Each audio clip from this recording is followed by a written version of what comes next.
जय हिंद दोस्तों। देखिए, मैं राजेश गोरख आप सभी के समक्ष उपस्थित हूँ एक नई क्लास में और नई ऊर्जा और नए जोश के साथ में उपस्थित हूँ बच्चे आपके साथ में। और ज्ञान की ताकत से भरे हुए मेरे शेर और शेरनियों का दिल से स्वागत है।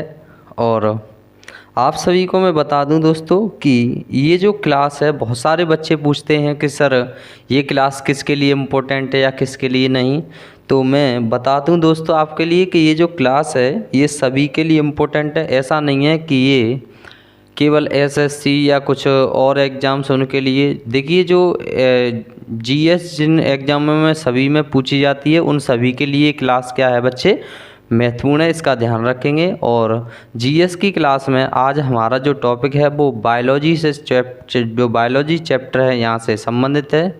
इसके अलावा एक चीज़ और याद रखेंगे दोस्तों कि आज मैं आपको एक ऐसा मूल मंत्र बताऊंगा जिससे क्या होगा कि आपको हमेशा के लिए चीज़ें याद हो जाएंगी बच्चे। क्या हो जाएगा? याद हो जाएंगी। और हाँ, एक चीज़ और दोस्तों क्या है कि मैं आपसे बार बार कहता हूँ कि अगर देखिए मैं कुछ गलतियां कर रहा हूं तो अवश्य आप निश्चित रूप से मुझे कमेंट में बेझिझक होकर बता सकते हैं कि सर आप ये गलती कर रहे हैं। क्या है कि मैं उस गलती को सुधारने का प्रयास करूंगा और आपको और अच्छे बेहतर तरीके से बताने का प्रयास करूंगा। और एक चीज़ और दोस्तों कि क्या है कि हमेशा जब भी आप तैयारी करें या किसी भी फील्ड में अब अगर आप जाए तो अपने माता पिता और गुरु और इसके अलावा ईश्वर, इन चार दृश्यों को हमेशा अपने दिल में संजो के रखना और हमेशा प्रार्थना करना कि हे ईश्वर, हे माता पिता और हे गुरुदेव, मैं अवश्य इस जो काम को कर रहा हूँ उसमें अवश्य सफल हूँ और निश्चित रूप से क्या है कि आपको सफलता मिलेगी। इसके अलावा एक चीज़ और दोस्तों कि जो भी हम कुछ पढ़ते हैं तो हमेशा याद रखना बच्चे कि क्या है कि कभी भी आप कुछ भी पढ़ते हो तो स्ट्रक्चर फॉर्म में पढ़ें सभी चीज़ों को। जिससे क्या होता है कि अगर स्ट्रक्चर फॉर्म में जब आप चीज़ों को पढ़ते हैं तो उससे क्या होता है कि आपको हमेशा के लिए वो चीज़ें याद हो जाती हैं मेरे सिर। तो याद रखेंगे। आज हम चलते हैं अपने टॉपिक की तरफ। तो आज का हमारा जो टॉपिक है वो जीएस से संबंधित और बायोलॉजी से संबंधित एक महत्वपूर्ण टॉपिक है जिसका नाम है मानव रोग। याद रखेंगे दोस्तों, मानव रोग। तो मानव रोग आखिरकार हम सबसे पहले जो मानव रोग है इसमें समझते हैं। ये हमारा चैप्टर का नाम है मानव रोग। और मानव रोग में आज हम समझेंगे बच्चे कि मानव के जो रोग हैं वो कौन कौन से रोग होते हैं और कौन कौन से भी रोग होते हैं जो हमें अपने माता पिताओं से मिलते हैं। इसके अलावा ऐसे कौन कौन से रोग हैं जो किन किन चीज़ों से होते हैं। तो आइए समझते हैं इसके बारे में। तो सबसे पहले पहला जो हमारा पॉइंट है वो है विश्व स्वास्थ्य संगठन ने स्वास्थ्य की एक परिभाषा दी है। क्या परिभाषा दी है कि अगर कोई व्यक्ति मानसिक शारीरिक और सामाजिक रूप से अगर कोई व्यक्ति अच्छा होता है, याद रखेंगे फिर से, अगर कोई व्यक्ति मानसिक शारीरिक और सामाजिक रूप से क्या होता है, अगर अच्छा होता है तो वो व्यक्ति, उसका जो स्वास्थ्य है वो ठीक माना जाता है। यानी कहने का तात्पर्य है बच्चे कि जो वो व्यक्ति अगर मानसिक शारीरिक और सामाजिक रूप से अच्छा है तो वो व्यक्ति क्या है, संपूर्ण रूप से ठीक माना जाता है। यानी कहने का मतलब उसका स्वास्थ्य ठीक है। अब हम समझते हैं कि जो रोग हैं वो मुख्य रूप से हम कितने तरीके से पढ़ते हैं। तो देखिए, जो रोग हैं इनको हम मुख्य रूप से 5 तरीके से पढ़ते हैं। इंग्लिश में रोग को डिजीज कहते हैं। याद रखेंगे बच्चे, इंग्लिश में रोग को क्या कहते हैं, डिजीज कहते हैं। और मुख्य रूप से हम जो रोगों को पढ़ते हैं वो 5 तरीके से पढ़ते हैं। कौन कौन से, देखिए आइए समझते हैं। तो सबसे पहला हमारा जो रोग है वो है जीवाणु रोग। याद रखेंगे बच्चे, जीवाणु रोग। और जीवाणु रोग को इंग्लिश में हम बैक्टीरिया कहते हैं। इसके बाद है विषाणु रोग और विषाणु को इंग्लिश में हम वायरस कहते हैं। इसके अलावा तीसरा है वो है प्रोटोजोआ। याद रखें बच्चे, प्रोटोजोआ। इंग्लिश में इसे प्रोटोजोआई कहते हैं। चौथा है कवक, जिसे इंग्लिश में हम फंगस कहते हैं। और पांचवा है आनुवांशिक, जिसको हम जेनेटिक कहते हैं। तो आइए फिर से एक बार रिकॉल करते हैं। तो पहला है जीवाणु, इंग्लिश में बैक्टीरिया। दूसरा है विषाणु, इंग्लिश में वायरस। तीसरा है प्रोटोजोआ, इंग्लिश में प्रोटोजोआ। चौथा है कवक, इंग्लिश में फंगस। और पांचवा है आनुवांशिक और इंग्लिश में जेनेटिक। तो इस तरीके से हम मुख्य रूप से रोगों को कितने तरीके से पढ़ते हैं, तो 5 तरीके से पढ़ते हैं। एक पॉइंट है यहाँ पर दोस्तों याद रखना, रोगजनक। अब हम समझते हैं रोगजनक क्या होता है। तो रोगजनक, जिसको हम इंग्लिश में पैथागोन के नाम से जानते हैं। किसके नाम से? पैथागोन। पैथाजेन कह सकते हैं इसको, पैथागोन या पैथाजिन कह सकते हैं। तो रोगजनक, जिसको हम इंग्लिश में क्या कहते हैं? पैथाजिन कहते हैं। ये क्या होता है इसको समझते हैं दोस्तों। तो पैथागोन यानी जिनसे कई बीमारियां उत्पन्न या जन्म लेती हैं, यानी जिनसे कई बीमारियां क्या हैं तो उत्पन्न या जन्म लेती हैं, वो रोगजनक कहलाते हैं। ये जो जीवाणु और विषाणु और प्रोटोजोआ और कवक, ये 4 जो हैं ये क्या हैं तो रोगजनक हैं। क्या है बच्चे? रोगजनक हैं। और जो आनुवांशिक है ये रोगजनक नहीं है। इसीलिए यहाँ पर लिखा है कि आनुवांशिक को छोड़कर ये जो चारों हैं, ये जो चारों हैं बच्चे, ये क्या हैं? रोगजनक हैं। याद रखेंगे, रोगजनक हैं। अब हम समझते हैं रोगवाहक। रोगवाहक यानी रोगों का वहन करके ले जाने वाले। वाहक का मतलब वहन करके ले जाने वाले। रोगवाहक को इंग्लिश में हम वेक्टर कहते हैं। वेक्टर क्या होते हैं तो समझिए, यानी कुछ ऐसे कीट या कोई भी जो बीमारियों को एक जीव से दूसरे जीव तक लाते हैं या ले जाते हैं, यानी बीमारियों को एक जीव से दूसरे जीव तक लाते या ले जाते हैं, तो वो क्या होते हैं दोस्तों? वो रोगवाहक होते हैं। अब इन रोगवाहकों में प्रमुख कौन हैं तो समझते हैं। पहला है मक्खी। मक्खी जो होती है वो एक स्थान पर क्या है, जैसे कोई यहाँ पर हम समझें जैसे एक कोई गाय है या कुछ भी आप ले सकते हैं। यहाँ पर एक कोई गाय है और वो गाय मर चुकी है।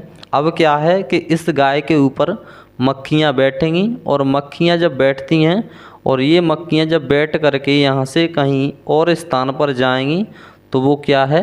रोगवाहक का कार्य करेंगी, क्योंकि ये मरने के कारण ये जो यहाँ से ये कुछ बैक्टीरिया या वायरस ले जाती हैं और इस क्रम में क्या होता है, जिस स्थान पर ये बैठती हैं वहाँ पर भी ये उस बीमारी को फैला देती हैं। इसीलिए क्या है, मक्खी और मच्छर इसको रोगवाहक माना गया है, जिसे हम इंग्लिश में वेक्टर कहते हैं। और ये बीमारियों को एक जीव से दूसरे जीव तक लाते हैं।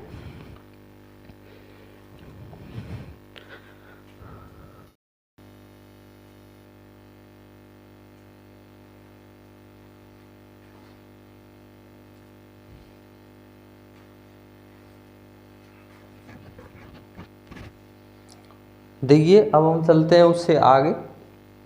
तो अब हम समझेंगे स्पेशली जीवाणु के बारे में कि आखिरकार जीवाणु, तो आइए समझते हैं। देखिए जीवाणु, तो जीवाणु की बता दें कि अगर जीवाणु की जो खोज करता है या ये कहें कि जीवाणु की खोज किसने की, तो फर्स्ट ऑफ ऑल सबसे पहले तो आपसे एग्जाम में कभी कभी डायरेक्टली ये प्रश्न पूछ लिया जाता है कि जीवाणु की खोज किसने की। तो याद रखेंगे बच्चे, एंटोनी वॉन ल्यूवेनहॉक।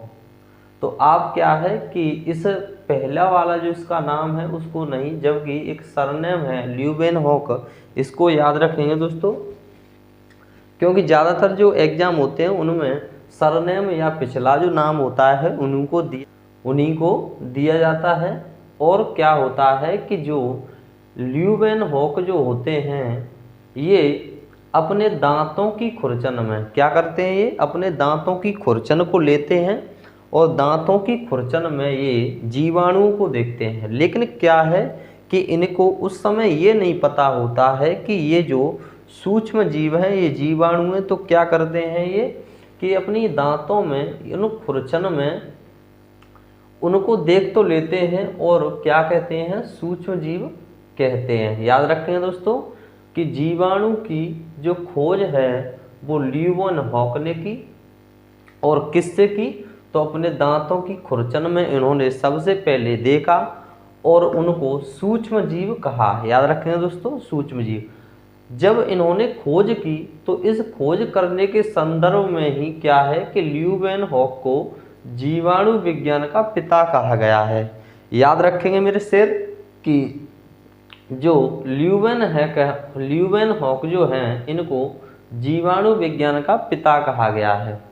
अब होता यह है कि जब इन्होंने सूक्ष्म जीव कहा तो इन्हें नहीं पता था कि ये जीवाणु हैं। इसका जो नामकरण है, यानी जीवाणु किसने नाम दिया, तो याद रखेंगे जीवाणु का जो नामकरण है वो एहरेनबर्ग ने किया है।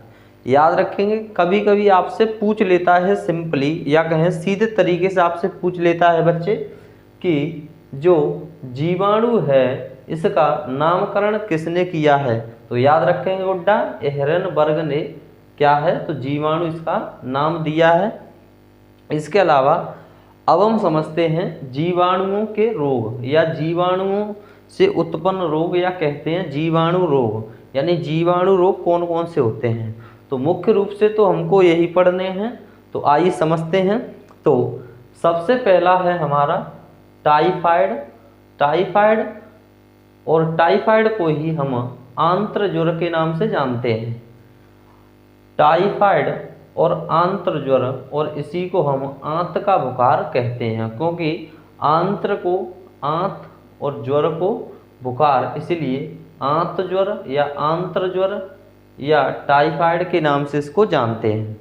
एक चीज़ और दोस्तों यहाँ पर ध्यान रहे कि आपको ये हिंदी के साथ साथ इनको इंग्लिश में भी, इनकी जो स्पेलिंग या मीनिंग या जो कुछ भी है, इनको इंग्लिश में आपको याद करना है। इससे क्या होता है कि जैसे आप जब इनके बैक्टीरिया याद करते हैं, जैसे टाइफाइड का बैक्टीरिया हो गया, तपेदिक का बैक्टीरिया हो गया, तो आपको क्या है कि जब आप इंग्लिश में इनको याद करते हैं तो सिंपली तरीके से आपको बैक्टीरिया याद हो जाते हैं। अगर आप ऐसा नहीं करेंगे तो क्या होगा, ये आपको इनके जो बैक्टीरिया हैं वो सिंपली तरीके से याद नहीं होगा, बड़ा ही कन्फ्यूजन होगा। तो याद रखेंगे मेरे शेर, क्या है कि तुझे ये इंग्लिश में भी याद करना है। तो याद रखेंगे टाइफाइड, आंत्र ज्वर, आंत बुखार, और इंग्लिश में टाइफॉइड। दूसरा है तपेदिक, इंग्लिश में ट्यूबरकुलोसिस। याद रखेंगे मेरे शेर, ट्यूबरकुलोसिस। तीसरा है प्लेग, इंग्लिश में भी इसको प्लेग ही कहते हैं। चौथा है हैजा, इंग्लिश में इसको कोलेरा कहते हैं।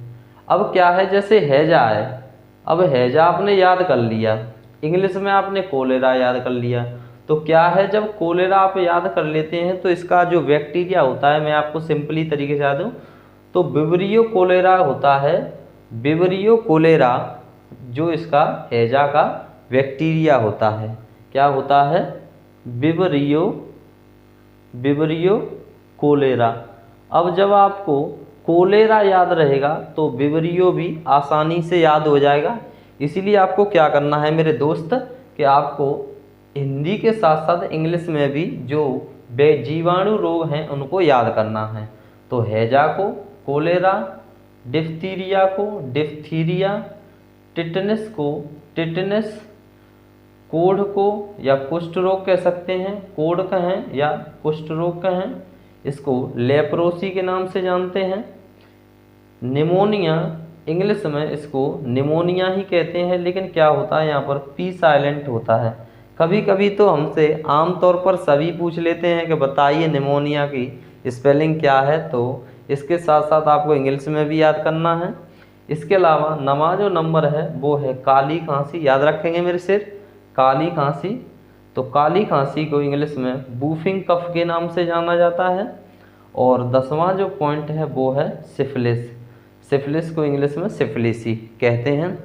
अब एक बार फिर से रिकॉल करेंगे तो टाइफाइड, तपेदिक, प्लेग, हैजा, डिप्थीरिया। टाइफाइड, तपेदिक, प्लेग, हैजा, डिप्थीरिया, टिटनेस, कोड़, निमोनिया, काली खांसी, सिफिलिस। अब क्या है कि आप ऐसे सिंपली से आप 4-6 बार याद करोगे तो आपको आसानी से याद हो जाएंगे। और अब इससे आगे थोड़ा आगे चलते हैं, तो देखिए समझते हैं आगे।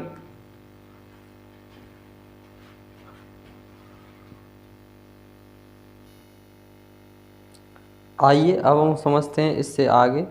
तो आइए अब हम समझते हैं इससे आगे। और अभी तक हमने क्या क्या समझा, एक बार फिर से रिकॉल करते हैं। तो अभी तक हमने बैक्टीरियाई रोग समझे, और बैक्टीरियाई रोगों में हमने करीब 10 रोगों के बारे में थोड़ी एक बेसिक समझ याद की। और अब हम फुली डिटेल में उनके बारे में समझेंगे। जैसे हमने सबसे पहला रोग समझा था टाइफाइड, जिसको आंत्र ज्वर या आंत का बुखार इंग्लिश में टाइफाइड कहते हैं। अब हम इसके बारे में संपूर्ण जानकारी रखेंगे कि आखिरकार ये जो रोग होता है वो किस बैक्टीरिया के कारण होता है, इससे कौन कौन से अंग प्रभावित होते हैं और क्या क्या कारण होते हैं, और इसके अलावा इसमें क्या क्या विशेषताएं देखने को मिलती हैं, इसके अलावा क्या क्या लक्षण पाए जाते हैं, किन लक्षणों के आधार पर हम पहचान कर सकते हैं, इसके अलावा कौन सा टेस्ट होता है। तो देखिए समझते हैं। तो टाइफाइड की अगर हम बात करें, आंत्र ज्वर या आंत बुखार की अगर हम बात करें, तो इसका जो बैक्टीरिया होता है, देखिए यहाँ से सीधी तरीके से प्रश्न पूछा जाता है कि जैसे आपको दे देगा टाइफाइड का निम्न में से कौन सा बैक्टीरिया है, कुछ बैक्टीरियाओं के नाम दे देगा और आपसे बैक्टीरिया पूछ लेगा। तो आपको ऐसी स्थिति में क्या करना है, आपको बैक्टीरिया को याद रखना है। तो याद रखेंगे टाइफाइड का जो बैक्टीरिया है या किस बैक्टीरिया के कारण होता है, तो याद रखेंगे सल्मोनेला टाइफी। अब यहाँ पर कुछ बच्चे ये भी कहेंगे सर सल्मोनेला टाइफी को हिंदी में लिख दीजिए। तो याद रखें बच्चे कि जैसे हमने लिखा है यहाँ पर राम, तो अब राम को क्या हिंदी में भी लिखा जा सकता है, राम का तो राम ही लिखा जाएगा। अब इसमें क्या लिखना है, तो यही जैसे बैक्टीरिया क्या है सल्मोनेला टाइफी, तो ये सल्मोनेला टाइफी हम लिखेंगे, इसकी कुछ हिंदी नहीं होती है, इसलिए आप ध्यान रखें, इतना तो आप जानते ही हैं। इसीलिए बैक्टीरिया क्या है सल्मोनेला टाइफी। यहाँ पर है प्रभावित अंग और लक्षण, यहाँ पर है जो प्रभावित अंग और लक्षण ये है। यहाँ पर क्या होता है बच्चों में कन्फ्यूजन होता है और वो समझ नहीं पाते हैं कि क्या होता है प्रभावित अंग और क्या होते हैं लक्षण। तो आइए समझते हैं। देखिए प्रभावित अंग का मतलब होता है कि अगर कोई रोग है और उस रोग के कारण हमारे शरीर का कौन सा अंग परेशानी में है, तो वो होता है प्रभावित अंग। जैसे अगर हम बात करें आंत्र ज्वर की, तो इसमें हमारे कौन से अंग को परेशानी होती है, तो याद रखेंगे आंत। शरीर की जो आंतें होती हैं उसमें क्या होता है, हमें बहुत ज़्यादा परेशानी होती है, इसीलिए प्रभावित अंग को याद रखेंगे कि शरीर का ऐसा अंग जो परेशानी को झेलता है, तो वो क्या होता है प्रभावित अंग होता है। जैसे टाइफाइड का प्रभावित अंग क्या है, तो आंत है। अब हम समझते हैं कारण कि आखिरकार जो टाइफाइड है वो क्यों होता है, किन कारणों से होता है। तो समझते हैं दूषित जल तथा दूषित भोजन का सेवन करना, यानी गंदा जो जल होता है उसको पीना तथा गंदा खाना, जैसे 2-4 दिन का खाना खा लिया तो इससे भी क्या है, तो हमें टाइफाइड या आंत्र ज्वर या आंत बुखार जैसी बीमारी हो सकती है। इसके अलावा इसमें क्या होता है इस बीमारी में कि इसमें आंत तथा प्लीहा की योजनी ग्रंथियां बढ़ जाती हैं। क्या होता है बच्चे कि इसमें जो आंत तथा प्लीहा की योजनी ग्रंथियां होती हैं वो बढ़ जाती हैं, और इसलिए क्या होता है हमें आंतों पर बहुत ज़्यादा प्रभाव देखने को मिलता है और इससे मनुष्य को क्या है बहुत सारी परेशानियां झेलनी पड़ती हैं। अब समझते हैं हम लक्षण को कि लक्षण क्या होते हैं। तो देखिए इस लक्षण को समझते हैं। जैसे लक्षण क्या होता है, तो लक्षण जो होते हैं यानी वह परेशानी जिससे हम बाहरी मनुष्य को देखकर दूर से ही बता सकते हैं कि इसको क्या परेशानी हो सकती है। जैसे अगर किसी व्यक्ति का शरीर गर्म है तो हम बता सकते हैं कि इस व्यक्ति को बुखार आ रहा है। इसी प्रकार से जो टाइफाइड है या आंत्र ज्वर है या आंत बुखार है, इसको हम किसी व्यक्ति को देखकर किस तरीके से बता सकते हैं। तो अगर किसी व्यक्ति के जैसे सर दर्द है तथा तेज बुखार है तो उस स्थिति में हम ये थोड़ी सी जांच करके देख सकते हैं कि इसको जो परेशानी है वो टाइफाइड या तपेदिक जैसी परेशानी है। इसके अलावा सर दर्द तथा तेज बुखार और बहुत सारी जो रोग होते हैं उनमें भी होता है, लेकिन हम मुख्य रूप से ये कह सकते हैं कि हम लगभग में आइडिया बता सकते हैं कि इसको टाइफाइड जैसी परेशानी हो सकती है। इसके अलावा टाइफाइड में एक टेस्ट कराया जाता है जिसका नाम होता है, टाइफाइड में एक टेस्ट कराया जाता है जिसका नाम होता है विडाल टेस्ट। क्या होता है बच्चे? Widal test. और विडाल टेस्ट के कारण ही हम आंत्र ज्वर या टाइफाइड के बारे में पता करते हैं। अब हम समझते हैं दूसरा जो कि हमने रोग आपको बताया था, वो बताया था तपेदिक या क्षय रोग। देखिए तपेदिक को ही क्षय रोग कहते हैं और क्षय रोग को ही हम गांव में टीबी रोग के नाम से जानते हैं। कहते नहीं हैं कि अरे यार उसको तो टीबी हो गई, ये है वो है। तो ये वही टीबी है, याद रखेंगे दोस्तों, टीबी रोग जिसको हम गांव में कहते हैं।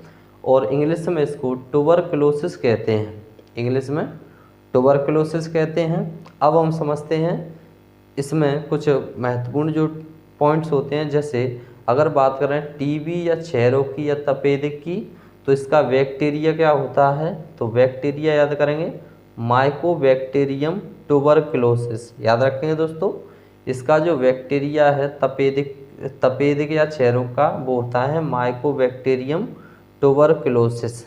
ये डायरेक्टली एग्जाम में प्रश्न पूछा गया है कई बार कि टीबी या क्षय रोग का बैक्टीरिया क्या है, तो माइकोबैक्टीरियम ट्यूबरकुलोसिस। अगर बात करें कि प्रभावित अंग, अभी हमने बताया था प्रभावित अंग से क्या तात्पर्य होता है, तो प्रभावित अंग से तात्पर्य होता है कि शरीर का वह अंग, शरीर का वह पार्ट जो हमारी जो रोग है उसको झेलता है, तो वो क्या होता है या परेशानी महसूस करता है, वह क्या होता है, प्रभावित अंग होता है। तो यहाँ पर हमने देखा कि टाइफाइड में यहाँ पर आंत जो होती हैं ये प्रभावित अंग के रूप में मानी जाती हैं, और यहाँ पर जो टीबी रोग होता है इसमें फेफड़े क्या होते हैं, प्रभावित अंग के रूप में जाने जाते हैं। अगर बात करें लक्षण की, यानी हम दूर से ही देखकर किस तरीके से बता सकते हैं, अंदाज़ा लगा सकते हैं कि इस व्यक्ति को कौन सी परेशानी है, तो याद रखेंगे इसमें अगर किसी व्यक्ति को खांसी और खांसी के साथ साथ कफ याद रखेंगे जिसको हम बलगम के नाम से जानते हैं। बलगम या खून आना, यानी खांसी और खांसी के साथ कफ और कफ के साथ खून, ये तीनों चीज़ें जब एक साथ देखने को मिलती हैं तो हम लगभग कह सकते हैं या संपूर्ण रूप से कह सकते हैं कि इस व्यक्ति को टीबी जैसी बीमारी हो सकती है। इसके अलावा पहचान कैसे की जा सकती है, तो अगर किसी व्यक्ति को बुखार, इसके अलावा रात में सोते समय पसीना आना और भूख ना लगना, भूख नहीं लगती अगर किसी व्यक्ति को, और वजन घटता है और पाचन तंत्र में हमेशा गड़बड़ी रहती है, तो हम निश्चित रूप से कह सकते हैं कि इस व्यक्ति को टीबी या क्षय रोग की समस्या है। तो वीडियो पूरा देखने के लिए धन्यवाद दोस्तों, और आप सभी मुझे कमेंट में ये बताएंगे सर कि हमें ये क्लास कैसी या आपको कैसी लगी। तो तब तक के लिए हैं, और तब तक के लिए जय हिंद, जय भारत, और एक बार कमेंट में मुझे अवश्य बताएं कि आपको ये क्लास कैसी लगी।